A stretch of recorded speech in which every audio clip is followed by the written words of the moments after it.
आखिर क्या था गौतम बुद्ध के ध्यान का रहस्य? आइए इसे जानते हैं। ध्यान एक ऐसी अवस्था है जहां जीवन ध्यान हो जाता है, लगाना नहीं पड़ता। यह अपने आप से होता है। लेकिन पहले हमें अभ्यास करना होगा कि ध्यान क्या है। हमें इसका अनुभव करना होगा। यहाँ विधि मददगार है।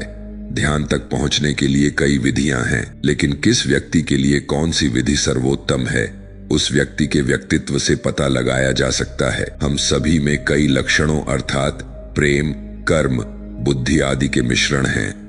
कर्म या क्रिया का प्रमुख गुण रखने वाले व्यक्ति के लिए जिसे कुछ करना होता है, जो बगैर कुछ करे शांत नहीं बैठ सकता, उसके लिए सबसे अच्छा तरीका है हठ योग या क्रिया योग।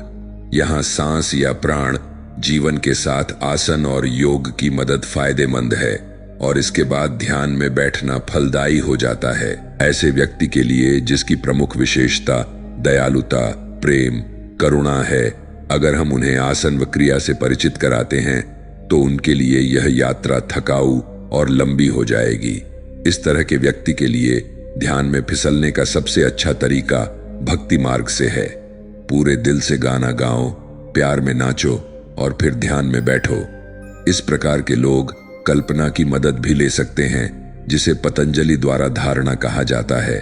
गायन, नृत्य और धारणा दोनों को ध्यान से पहले मिश्रित किया जा सकता है।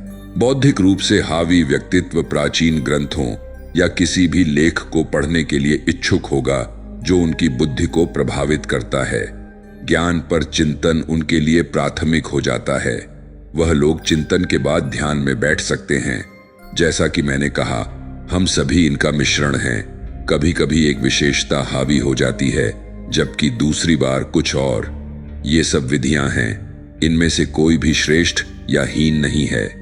सबसे अच्छा है कि आप जो हैं उसी के अनुसार चलें।